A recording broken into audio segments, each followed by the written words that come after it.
Welcome back guys. आज हम पढ़ने वाले चैप्टर 3 द्रव्य विज्ञान, जिसका एक टॉपिक है सृष्टि उत्पत्ति। सृष्टि उत्पत्ति का मतलब होता है थ्योरी रिगार्डिंग द क्रिएशन, मतलब किस तरह से कह रहे क्रिएशन ओरिजिन हुआ या क्रिएशन हुआ है। उनके बहुत सारे थ्योरी दी गई हमारे बहुत सारे आचार्यों ने। जैसे हमने क्लास 12 चैप्टर नंबर 7 इवोल्यूशन में देखा था कि किस तरह से हमारी जो अर्थ का ओरिजिन हुआ है, यूनिवर्स का ओरिजिन हुआ है, तो उनका कोई ओरिजिनल कॉज तो हमें नहीं पता था, लेकिन बहुत सारे साइंटिस्ट जिन्होंने कह रहे इन थ्योरी के बारे में बताया, अपनी अपनी थ्योरी दी अलग अलग ही। इस तरह से इवोल्यूशन हुआ होगा, इस तरह से होगा। इसी तरह से हमारे आयुर्वेद में भी कह रहा है कि जो सृष्टि उत्पत्ति की है, बहुत सारी कह रहे हैं कि आचार्यों ने मत दी है कि किस तरह से कह रहे हैं कि इवोल्यूशन हुआ होगा या क्रिएशन हुआ होगा सृष्टि का। तो सब में पहले उनमें आते हैं तैत्तिरीय उपनिषद के अनुसार, तैत्तिरीय उपनिषद के अनुसार। और इसमें हम ये वाली थ्योरी पढ़ेंगे, जिसमें तैत्तिरीय उपनिषद ये इसका श्लोक है, ये इंपॉर्टेंट नहीं है, हमें इसका मतलब जानता है, हमें इसका मतलब जानना है कि तैत्तिरीय उपनिषद के अनुसार उन्होंने क्या कहा। जो ब्रह्मवेता होता है वह परमात्मा को प्राप्त कर लेता है। ब्रह्मवेता का मतलब होता है जो ब्रह्मा को समझता है, ब्रह्मा को जानने वाला, ब्रह्मा को समझने वाला, ब्रह्मा को मानने वाला, इसका ब्रह्मवेता। जो उनको मान रहा है वो ब्रह्मा को प्राप्त कर लेता है। भाई अगर आप भगवान में अपनी आस्था रखोगे या भगवान को मानोगे तभी तो आप भगवान को प्राप्त कर सकते हो। ब्रह्मा के स्वरूप के संदर्भ में कहा गया है कि ब्रह्मा सत्य, ज्ञान और अनंत है। मतलब ब्रह्मा के स्वरूप के संदर्भ में क्या कहा गया है कि ब्रह्मा सत्य है, ब्रह्मा ज्ञान है और अनंत है और हमेशा प्रेजेंट रहेगा। इस परमात्मा से आकाश उत्पन्न होता है। और जो सृष्टि की उत्पत्ति है उसमें बताया जा रहा है कि जो परमात्मा से ही आकाश का उत्पन्न होता है। मतलब परमात्मा मतलब ब्रह्मा से, परमात्मा का मतलब क्या होता है पर ब्रह्मा, क्योंकि ब्रह्मा ने सृष्टि की उत्पत्ति किया तो इसे बोले परमात्मा। तो परमात्मा से आकाश उत्पन्न होता है और आकाश से वायु, वायु से अग्नि, अग्नि से जल और जल से पृथ्वी। तो क्या बताया कि ब्रह्मा से आकाश हो गया, आकाश से वायु हो गई, वायु से अग्नि हो गई, अग्नि से जल हो गया, जल से पृथ्वी हो गई। और फिर पृथ्वी से औषधियाँ और औषधियों से अन्न और अन्न से अन्न पुरुष होते हैं। और ये पुरुष कैसे होते हैं? रसमय होते हैं।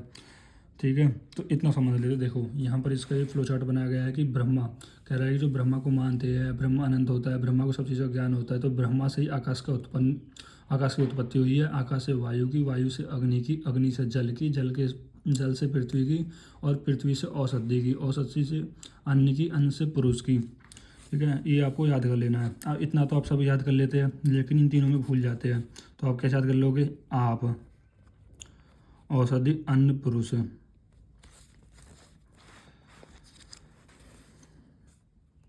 और आपने एक और कोटेशन पढ़ा होगी कि जो कह रहा है परमात्मा है वो आप में होते हैं, आपके अंदर होते हैं। तो इससे याद कर सकते हो जो ब्रह्मा यानी आप, यानी ब्रह्मा आप में होते हैं। कुछ इस तरह से ब्रह्मा का जब नाम आएगा तो लास्ट में आपको आप याद कर लेना है। फिर हम बताइए यहाँ दक्षिण पक्ष दाहिनी भुजा और वाम पक्ष वाम भुजा, ये आत्मा मध्य भाग और ये पुच्छ नीचे का भाग है। इसका कहने का मतलब है कि एक व्यक्ति के कह रहे ऑर्गन को डिस्क्राइब किया गया है। जैसे ये मान लो कोई ऑर्गन है तो इसका जो राइट साइड है वो दक्षिण पक्ष हो जाएगा, मतलब राइट जो हैंड है उस दक्षिण पक्ष, लेफ्ट हैंड वाम पक्ष। जो इसका मध्य शरीर है, चेस्ट वाला रीजन है, उसमें बोला है कि आत्मा का निवास होता है। और जो नीचे का भाग होता है, पुच्छ भाग, यानी जो नीचे का भाग होता है उसको हम पुच्छ भाग बोलते हैं। तो इस तरह से क्लासिफिकेशन किया है किसी भी पुरुष को। फिर यहाँ पर यह शंका उपस्थित हो सकती है कि यदि परमात्मा सर्वव्यापी है और सबका आत्मा है तो परमात्मा प्राप्त कैसे हो सकता है? प्राप्त तो उस विषय की होती है जो हमारे पास ना हो। देखो यहाँ पर ये बता रहा है कि परमात्मा अगर आपके अंदर है, भाई ब्रह्मा से ये सब उत्पत्ति हो रही है तो ब्रह्मा आपके अंदर हुआ ना। अगर मान लो ये बोल रहा है कि अगर परमात्मा आपके अंदर है तो आप परमात्मा की प्राप्ति कैसे कर सकते हो? भाई जो चीज़ आपके अंदर ऑलरेडी है तो आप उसे प्राप्त थोड़ी करोगे, वो तो आपके पास है। तो यहाँ पर बताया गया है इस शंका का समाधान इस प्रकार किया जा सकता है कि यहाँ परमात्मा की प्राप्ति या प्राप्ति का अर्थ परमात्मा के साक्षात्कार और असाक्षात्कार से है। कहने का मतलब ये है कि परमात्मा के साक्षात्कार से प्राप्ति का अर्थ है। यहाँ पर परमात्मा का कह रहा है जो प्राप्ति का अर्थ है वो साक्षात्कार। साक्षात्कार मतलब प्रकट, अपने अंदर से, जो इस युग में मतलब इस समय भगवान को अपने अंदर से निकाल के देख लिया, भगवान को अपने अंदर से समझ सके, साक्षात्कार कर सके, इसको बोलते हैं परमात्मा की प्राप्ति। और जो ब्रह्मा को नहीं मानता है और नहीं इनको अपने अंदर से वही गलत विचार करता है तो उसको ऐसे सत्कार, मतलब उनके अंदर से क्या कभी प्राप्ति ही नहीं हो पाएगी। ये तो हो गई हमारी थ्योरी सृष्टि उत्पत्ति की तैत्तिरीय उपनिषद के अनुसार। अब दूसरी पढ़ेंगे हम न्याय और वैशेषिक दर्शन के अनुसार। न्याय और वैशिक दर्शन के अनुसार। देखो, न्याय और जो वैशिक दर्शन के अनुसार थे ना, तो आपने ये कह रहा है चैप्टर नंबर 17 कार्य कारण सिद्धांत में भी देखा होगा, जहाँ पर न्याय और वैशिक दर्शन ने एक थ्योरी दी थी परमाणुवाद, जहाँ पर यह बताया जाता है जो भी चीज़ हमारी पृथ्वी में बनती है वो परमाणु के संयोग विभाग से ही कह रहे सृष्टि की उत्पत्ति होती है। मतलब परमाणु का संयोग विभाग होगा और फिर उससे सृष्टि की उत्पत्ति होगी, तो उसी को बोलते हैं परमाणुवाद, जो कि न्याय और वैशिक दर्शन ने दी थी। यहाँ पर भी यही थ्योरी है। वैसे यहाँ पर अब इसकी मैकेनिज्म बता दी जाएगी, जैसे कि वैशेषिक दर्शन के अनुसार विश्व की सभी वस्तुएं 4 महाभूतों के परमाणु से बनी हैं। आकाश को यहाँ इसलिए नहीं गया क्योंकि वहाँ नित्य और विभव है। देखो, विश्व की कह रहा वैश्विक दर्शन ने क्या बताया, विश्व की सभी वस्तुएं जो कार्य द्रव्य है, मतलब जो सभी वस्तु होंगे वो एक कार्य होंगे, जो भी वस्तु होती है वो उनका एक कार्य होता है, मतलब वो कारण से उत्पन्न होती है। तो कारण क्या है, परमाणु, तो उनसे क्या उत्पन्न हो गई, उनसे क्या उत्पन्न हो गया, कार्य। ठीक है, जो हमने पहले वाली वीडियो में पढ़ा था। अब विश्व की जो सभी वस्तु है वो कार्य द्रव्य है, जैसे ये भी एक वस्तु है तो ये भी एक कार्य द्रव्य होगा, हर एक वस्तु कार्य द्रव्य होती है, जो 4 महाभूतों से पृथ्वी जल अग्नि और वायु, मतलब कह रहा है कि विश्व की जितनी भी वस्तु होती है ना, जो पृथ्वी जल और अग्नि इन्हीं चारों से बनी होती है।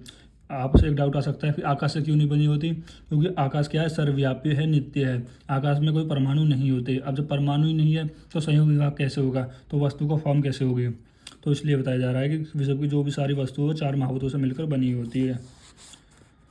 अब यही 5 महाभूतों में आप याद रखना, जो कह रहे हैं कि पृथ्वी जल अग्नि और वायु इनके परमाणु होते हैं और आकाश के परमाणु नहीं होते, क्योंकि आकाश अमूर्त स्ट्रक्चर, अमूर्त है, मतलब इसका खुद को कोई स्पेसिफिक स्ट्रक्चर नहीं है जिसमें संयोग विभाग हो ही नहीं सकता, परमाणु होगा। दूसरा है परमाणु के संयोग और विभाग से वस्तुओं के कार्यों की क्रमश उत्पत्ति और विनाश होता रहता है।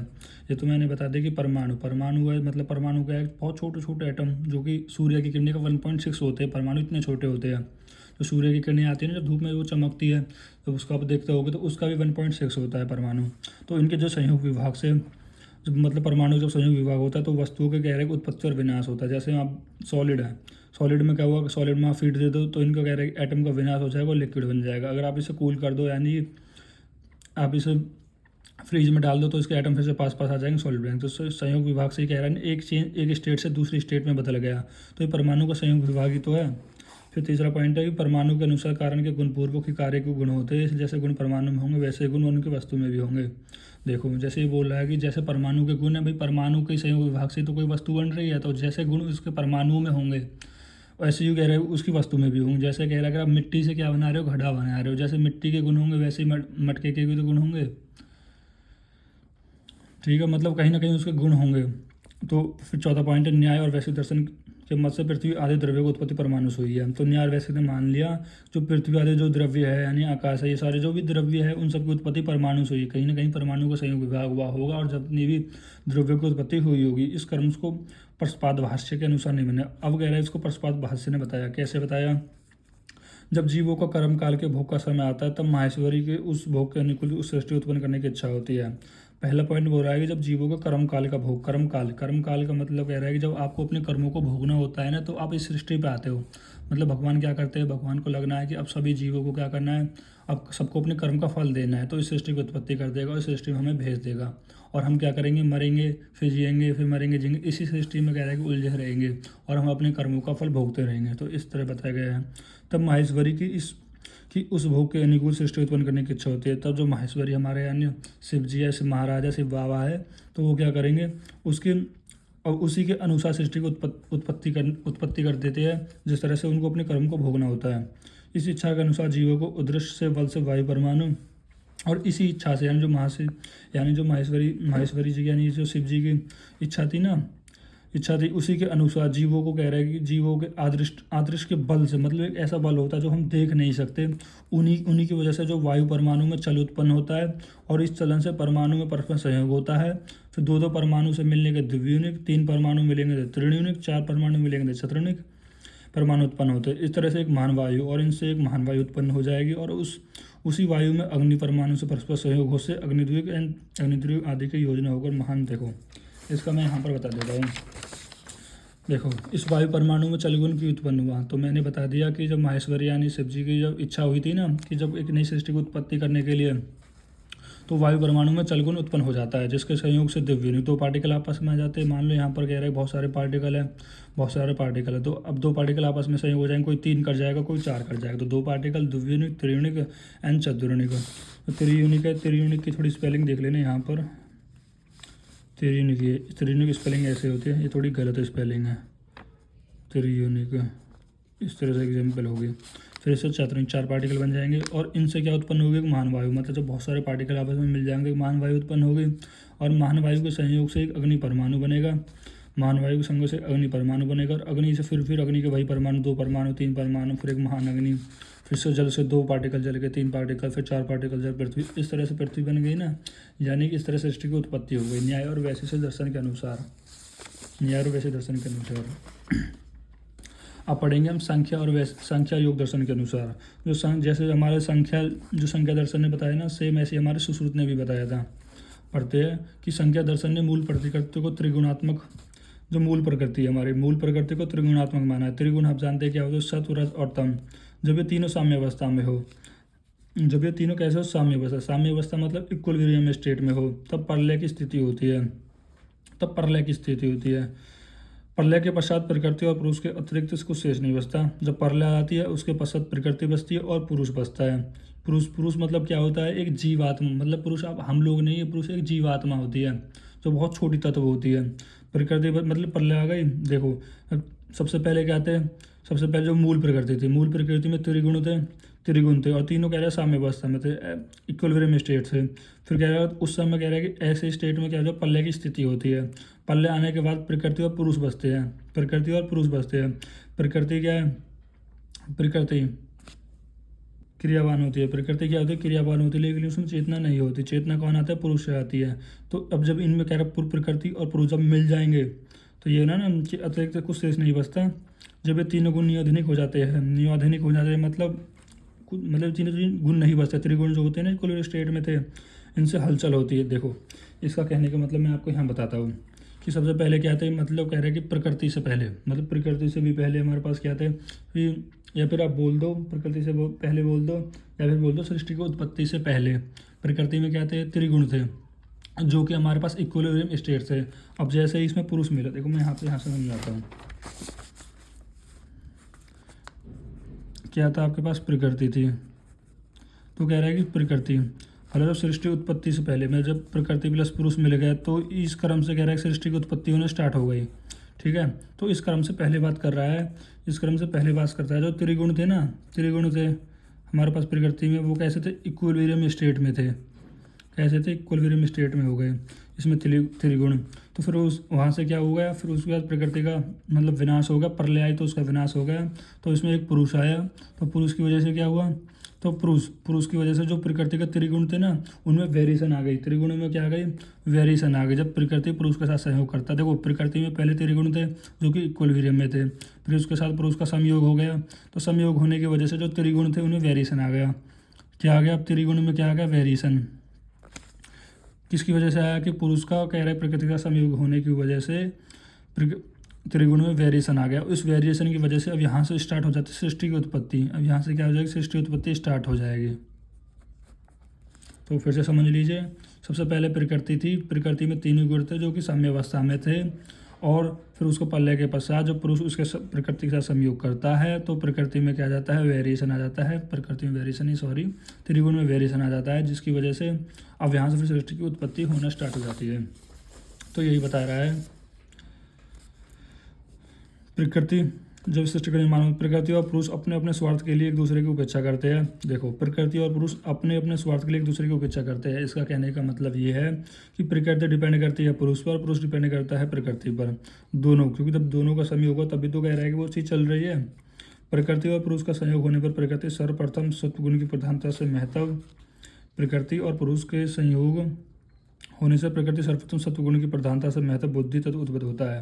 मतलब जब प्रकृति और पुरुष का संयोग होता है तो प्रकृति में समय पहले सत्वगुण की प्रधानता आती है। कौन से गुण की प्रधानता आती है, प्रकृति में सत्वगुण की प्रधानता आती है। उस प्रधानता से महत्व बुद्धि तत्व का उत्पन्न होता है। मतलब उस प्रकृति के बाद क्या होता है, सत्वगुण की प्रधानता आ गई तो उसके बाद बुद्धि तत्व का उत्पत्ति होती है। महत्व तत्व से रजोगुण, बुद्धि तत्व बोल दो, महत्व तत्व बोल दो, एक बात है। फिर ये महत्व तत्व या बुद्धि तत्व से फिर उसमें रजोगुण, बुद्धि तत्व में रजोगुण की प्रधानता से अहंकार की उत्पत्ति होती है। देखो ये बता रहा है यहाँ पर जब प्रकृति प्लस पुरुष है तो प्रकृति प्लस पुरुष है, तो प्रकृति समय पहले क्या थी हमारे पास, जो प्रकृति में त्रिगुण थे, मतलब त्रिगुण सात्विक, राशिक और तामसिक तीनों ही साम्य अवस्था में थे। जब इसके साथ पुरुष मिल गया तो त्रिगुण में वेरिएशन आ गया, तो यहाँ से सृष्टि की उत्पत्ति होना स्टार्ट हो गई। तो प्रकृति में समय पहले क्या था, सत्वगुण, तो प्रकृति में समय पहले सत्वगुण है और उसकी वजह से महत बनता है, और महत में क्या आता है, रजोगुण आता है, उसकी वजह से अहंकार बनता है, अहंकार बनता है। अब आगे बढ़ते हैं, महत तत्व से रजोगुण की प्रधानता अहंकार की उत्पत्ति होती है।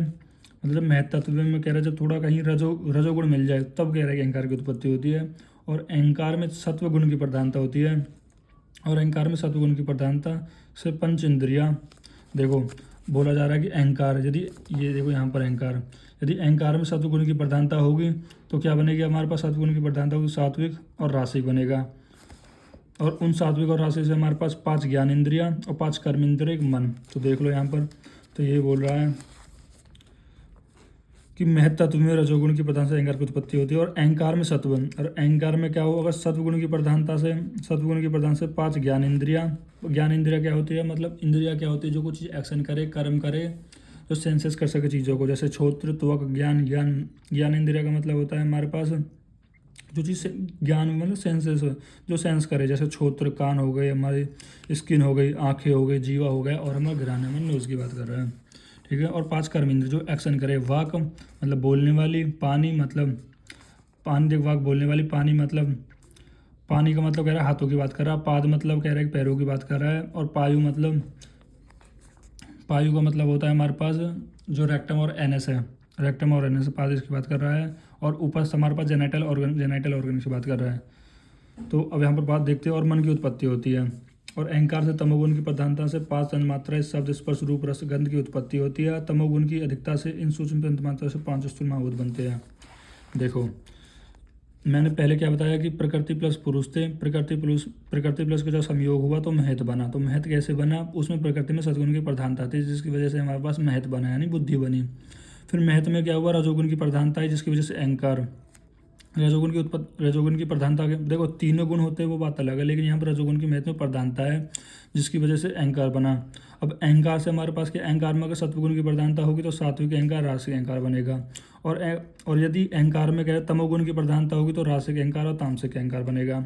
रासिक और तामसिक से आगे जाके शब्द तन्मात्राएं बनेंगी, 5 तन्मात्राएं, और 5 तन्मात्राएं से आगे जाके पंच महाभूत बनेंगे, और सात्विक अहंकार और रासिक अहंकार से आगे जाके हमारे पास 11 इंद्रिया बनेंगी, जिसमें 5 ज्ञान इंद्रिया, 5 कर्म इंद्रिया और एक उभय इंद्रिया यानी मन, जो कि डुअल नेचर होता है।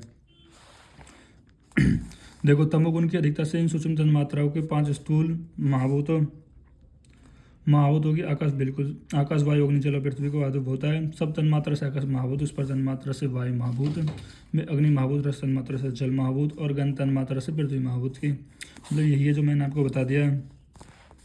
और इन महाभूतों से न्यायाधीन परिणाम एक स्वरूप विभिन्न प्रकार के जड़ जंगम सृष्टि का निर्माण होता है। अब ये यहाँ पर हमारे पास 5 महाभूत बन गए, तो इन महाभूतों से सृष्टि की उत्पत्ति होती है, पेड़ पौधे बनेंगे और कुछ भी बनेंगे तो सृष्टि उत्पत्ति होना स्टार्ट हो जाएगी। अहंकार का स्वरूप, अहंकार अभिनात्मक है, इन तीनों गुणों को मिलने से एक 3 रूप है। विकृत अहंकार मतलब 3 अहंकार होते हैं हमारे पास, व्यकृत अहंकार, भूतादि अहंकार, तेजस अहंकार। व्यकृत अहंकार मतलब इंद्रियों की बात कर रहा है, जैसे 11 इंद्रिय, 5 ज्ञान इंद्रिय, कर्म इंद्रिय, एक उभय इंद्रिय। भूतादि अहंकार बोला इनमें 5 तन्मात्राएं और अभिव्यक्ति। भूतादि मतलब कह रहे हैं पंच महाभूत जो बना रही है। व्यकृत मतलब कह रहे हैं कि वही जो हमारे पास इंद्रियों की बात कर रहा है, इंद्रिय जो बनी हुई है। तेजस अहंकार में फिर सत्व तमगुण स्वतंत्र इंद्रिय और तन्मात्रा से उत्पन्न करने और सामर्थ्य में क्रियाशील होने से सभ्य अपने कार्य में परिवर्तित नहीं होने सकते। सात्विक और तामस दोनों अंशों को अपने कार्य की तेजस अहंकार सहायता देता है, मतलब तेजस्वीन की उत्पत्ति करता है। देखो मैं फिर से एक बार संख्या दर्शन के अनुसार सृष्टि उत्पत्ति क्रम बता देता हूँ कि प्रकृति और पुरुष थे, प्रकृति प्लस पुरुष थे। जब प्रकृति में पुरुष नहीं था तो प्रकृति में त्रिगुण थे। त्रिगुण कैसे थे, त्रिगुण कैसे हो गए हमारे पास, त्रिगुण कह रहे साम्य अवस्था में थे। लेकिन जब कह रहा है कि हमारे पास जब उसके साथ पुरुष मिला, जो तीनों गुण थे प्रकृति में वो कैसे हो गए, अब वेरिएशन आने लगा। तो प्रकृति में वेरिएशन आने की वजह से सत्वगुण अभी भी बहुत ज़्यादा था, तो इससे महत की उत्पत्ति हो गई। और महत में कह रहा है कि रजोगुण की प्रधानता हो गई तो अहंकार की। अब अहंकार में अगर सत्वगुण की प्रधानता तो सात्विक और रासिक बन जाएगा, और सात्विक और रासिक से एकादश इंद्रिय बन जाएगा। अहंकार में तमगुण की प्रधानता हो गई तो रासिक और तामसिक अहंकार बन जाएगा, और उनसे हमारी 5 तन्मात्रा से पंच महाभूत। अब देखो मैं एक और चीज़ बता देता हूँ कि यहाँ पर अष्ट प्रकृति का कौन, चलो मैं उसको मैं उसमें बताऊँगा आपको, फिर आगे आगे बताता हूँ। चलो, योग दर्शन के अनुसार हम पढ़ते हैं अब योग दर्शन के अनुसार। योग दर्शन के अनुसार क्या है कि सृष्टि उत्पत्ति का वर्णन है क्या है, परंतु इससे अंतर मात्र एक तत्व का है।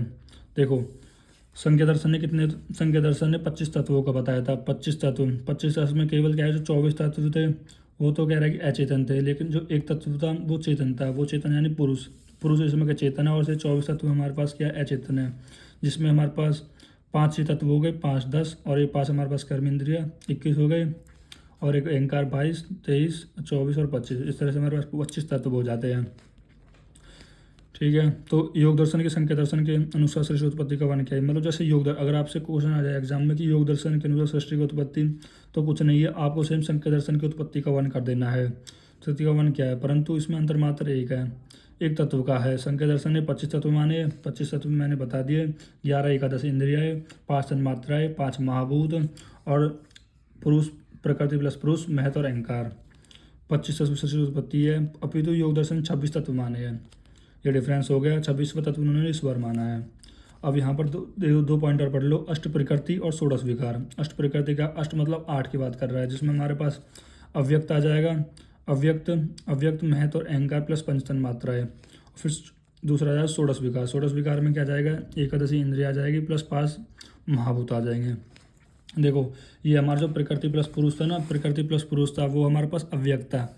अव्यक्त क्या होता है, अव्यक्त ऐसा होता है जो हमें पता नहीं होता, जो सारी सृष्टि की उत्पत्ति का कारण होता है, लेकिन खुद का कोई उसका कारण नहीं होता, वो होता है अव्यक्त। तो इसमें प्रकृति प्लस पुरुष आ जाते हैं, और इनसे पूरी उत्पत्ति हो गई।